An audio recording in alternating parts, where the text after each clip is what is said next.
మీకొక good news చెప్పనా? నిన్న మొన్నటి వరకు మన దేశం మీద నిప్పులు కక్కిన సౌదీ అరేబియా సుల్తానుల గర్వం, వాళ్ళ అహంకారం ఇప్పుడు మట్టిలో కలిసిపోయింది. వాళ్ళ నూనె బావుల దగ్గర పెట్రోల్ వాసన రావడం లేదు, కాలిపోతున్న కరెన్సీ వాసన వస్తుంది.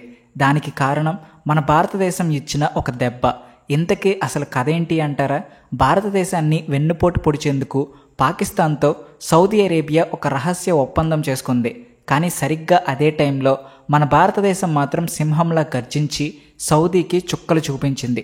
చైనా, అమెరికా లాంటి దేశాలు కూడా కలలో ఊహించని పనిచేసి సౌదీ ఆర్థిక వ్యవస్థ పునాదులనే కదిలించేసింది. ఇక సౌదీ షేక్ల పెత్తనం సాగదు. వాళ్ళ డాలర్లు మన ముందు తల వంచాల్సిందే. భారతదేశం తీసుకున్న ఈ నిర్ణయం భవిష్యత్తును శాసించబోతుంది. మన దేశం ఇచ్చిన ఒకే ఒక్క వార్నింగ్కు సౌదీ అరేబియాకు దిమ్మ తిరిగి మైండ్ బ్లాక్ అయిపోయింది.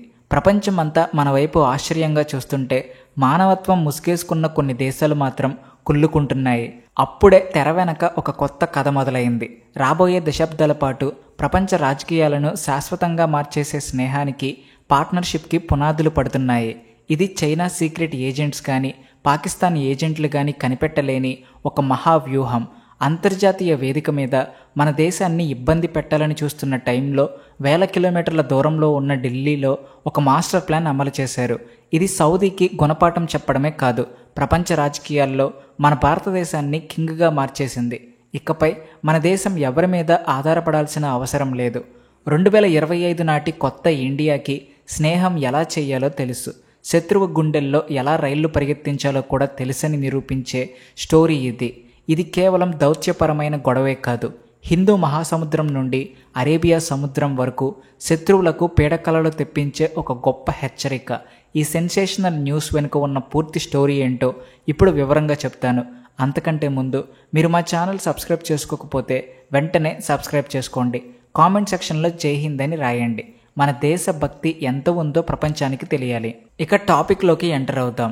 గత 2 రోజులుగా ఏం జరిగిందంటే, సౌదీ అరేబియా నుండి వస్తున్న 300కి పైగా నూనె ఓడలను మన భారతదేశం సముద్రం మధ్యలోనే అడ్డంగా ఆపేసింది. వాటిల్లో లక్షల లీటర్ల క్రూడ్ ఆయిల్, గ్యాస్ ఉన్నాయి. మన ఈ ఒక్క దెబ్బతో సౌదీ ఆర్థిక వ్యవస్థ కుదేలైంది. అంతేకాదు, ఇకపై మీ మోసాలు, వెన్నుపోట్లు మేం సహించమని ప్రపంచం మొత్తానికి ఇండియా గట్టిగా ఒక సందేశం పంపింది. ఈ దౌత్య యుద్ధంలో భారతదేశం తన దేశ ప్రయోజనాలకే, తన ప్రజల భద్రతకే మొదటి ప్రాధాన్యత ఇస్తుందని తేల్చి చెప్పేసింది. ఈ దెబ్బ ఎంత గట్టిగా తగిలిందంటే, కేవలం 24 గంటల్లోనే సౌదీ మొత్తం ఆర్థిక వ్యవస్థ 10% కుప్పకూలిపోయింది. 5,000 బ్యారెళ్ల ముడి చమురును, టన్నుల కొద్దీ సహజ వాయువును మాకొద్దు పో అని ఇండియా తిప్పి పంపించేసింది. మాకు అతిపెద్ద గ్యాస్ రవాణా పంపామని సౌదీ గొప్పలు చెప్పుకుంటుంటే, ఆ గ్యాస్ మార్కెట్లో మన దేశం నిప్పు రాజేసింది. ఇది మన ప్రజల అవసరాలు తీర్చడమే కాదు, మా వనరుల విషయంలో మేము ఎట్టి పరిస్థితుల్లోనూ రాజీ పడబోమని చెప్పకనే చెప్పింది. భవిష్యత్తులో ఇండియా జోలికి రావాలంటే దాని ఫలితం అనుభవించాల్సిందే అని సౌదీకి ఇది గట్టి వార్నింగ్. మన దేశం తీసుకున్న ఈ చర్యతో ప్రపంచవ్యాప్తంగా సౌదీ పరువు గంగలో కలిసిపోయింది. మన నిర్ణయం కేవలం నూనె, గ్యాస్తో ఆగలేదు. సౌదీ నుండి వచ్చే ఫుడ్, సీడ్స్, పండ్లను కూడా ఆపేస్తామని మన దేశం హెచ్చరించింది. మీకు తెలుసా, బియ్యం, గోధుమలతో సహా సౌదీ తన తిండి కోసం 77% మన దేశం మీదే ఆధారపడి ఉంది. ఒకవేళ మనం పూర్తిగా ఎగుమతులు ఆపేస్తే సౌదీ ప్రజలు ఆకలితో అల్లాడిపోతారు. ఇది కేవలం ఆర్థిక దెబ్బే కాదు, వాళ్ళ మెడలు వంచే ఒక పెద్ద సవాలు. తన చర్యల ద్వారా భారతదేశం తన ప్రజలను, ఆర్థిక వ్యవస్థను కాపాడుకోవడమే కాకుండా ఇండియాను మోసం చేసే ఏ దేశమైనా సరే తీవ్రమైన పరిణామాలు అనుభవించాల్సిందే అని ప్రపంచానికి నిరూపించింది. ఈ మొత్తం గొడవలోకి అమెరికా కూడా వచ్చింది. భారతదేశం ఇప్పుడు ప్రాంతీయంగా కాదు, ప్రపంచవ్యాప్తంగా ఒక పెద్ద శక్తిగా ఎదుగుతుందని ఒప్పుకుంది. మేం ఇకపై ఎలాంటి నాటకాలు సహించమని ఇండియా అందరికీ స్పష్టం చేసింది. ముస్లిం దేశాల్లో సౌదీ ప్రభావం తగ్గిపోవడంతో దాని పరిస్థితి మరింత దయనీయంగా మారింది. కనీసం 8 ముస్లిం దేశాలు ఇప్పుడు సౌదీని కాదని మన దేశంతో నిలబడాలని నిర్ణయించుకున్నాయి. దీంతో సౌదీ ఒంటరైపోయింది. అసలు ఇదంతా ఎందుకు జరిగిందంటే, మన దేశానికి వ్యతిరేకంగా పాకిస్తాన్తో సౌదీ ఒక రహస్య ఒప్పందం చేసుకుంది. దీనికి మన దేశం ఇచ్చిన ఆన్సర్ ఎంత పవర్ఫుల్గా ఉందంటే సౌదీకే దిమ్మ తిరిగిపోయింది. ఈ మొత్తం వ్యవహారం భారతదేశం ఇప్పుడు ఎలాంటి రాజకీయ, ఆర్థిక సవాలునైనా సరే ధైర్యంగా ఎదుర్కోగలదని నిరూపించింది. మన దేశం వేసిన ఈ ఎత్తుగడ కేవలం ఒక చర్య కాదు, అది ఒక పొలిటికల్ మిసైల్. మనం రష్యా, యుఏఈలతో మన సంబంధాలను మరింత బలోపేతం చేసుకుని సౌదీపై ఆధారపడడాన్ని తగ్గించేశాం. ఈ చర్య సౌదీకి ఆర్థిక సవాలే కాదు, బయటి బెదిరింపులను, మోసాలను మేము సహించబోమని చెప్పే ఒక రాజకీయ సందేశం కూడా. భారతదేశం ఇకపై ప్రతీకారం తీర్చుకునే దేశం కాదు, పక్కా ప్లాన్తో దెబ్బకొట్టే బలమైన దేశమని నిరూపించుకుంది. మన ప్రధానమంత్రి మోడీ కూడా దేశ ప్రజలకు ఒక స్పష్టమైన సందేశం ఇచ్చారు. మన దేశంలో తయారైన వస్తువులనే వాడమని చెప్పారు. ఇది మన ఆర్థిక వ్యవస్థకే కాదు, జాతీయ భద్రతకు, ఆత్మ గౌరవానికి కూడా చాలా ముఖ్యం. భారతదేశం కేవలం ఆయిల్ కొనే దేశమే కాదని, తన వనరులను, ప్రజల భద్రతను కాపాడుకోవడంలో ఎంత కఠినంగా ఉంటుందో నిరూపించింది. ప్రతి భారతీయుడు తమ బాధ్యతను అర్థం చేసుకుని స్వదేశీ వస్తువుల వాడకాన్ని పెంచాల్సిన సమయం వచ్చిందని ఈ సందేశం గుర్తు చేసింది. ఈ మొత్తం ఇష్యూ చూస్తుంటే భారతదేశం కేవలం ప్రతీకారం తీర్చుకునే దేశం కాదని, ఒక శక్తివంతమైన, వ్యూహాత్మకమైన ప్రపంచ శక్తిగా ఎదుగుతుందని నిరూపించింది. ఏ దేశమైనా మన జోలికి వస్తే ఆర్థికంగా, రాజకీయంగా ఎలాంటి సవాళ్లను ఎదుర్కోవాలో మనం రుచి చూపించాం.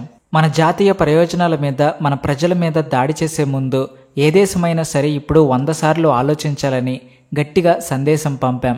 భవిష్యత్తులో వచ్చే ముప్పులను ఎదుర్కోవడానికి ఇప్పటి నుండే వ్యూహాలు రచిస్తున్నాం.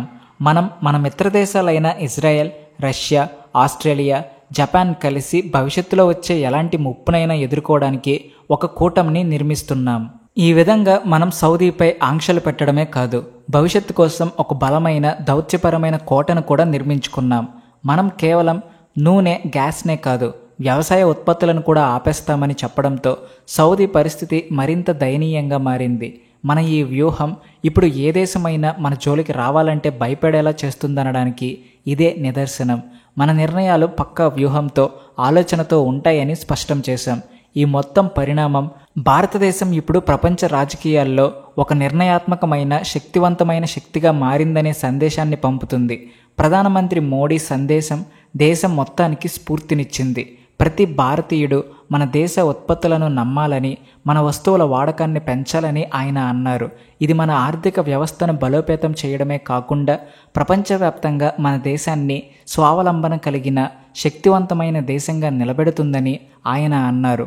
ఈ సందేశం ప్రతి ఒక్కరిని ఆలోచింపజేసింది. మన సొంత ఉత్పత్తులను ప్రోత్సహించి విదేశీ వస్తువులపై ఆధారపడడాన్ని తగ్గించుకోవాల్సిన సమయం వచ్చింది.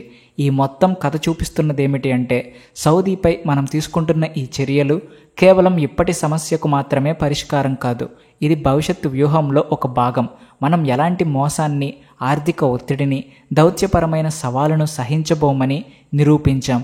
అందువల్ల భారతదేశం ఇప్పుడు ప్రపంచవ్యాప్తంగా ఒక బలమైన, వ్యూహాత్మకమైన, నిర్ణయాత్మకమైన శక్తిగా ఎదిగింది. మన జాతీయ ప్రయోజనాలను, ప్రజలను, వనరులను కాపాడుకోవడానికి ఎంత దూరమైనా వెళ్ళడానికి సిద్ధంగా ఉంది. ఈ వీడియో మీద మీ అభిప్రాయాన్ని కామెంట్ సెక్షన్లో రాయండి. అలాగే వీడియో నచ్చితే please like and share, and also thanks for watching.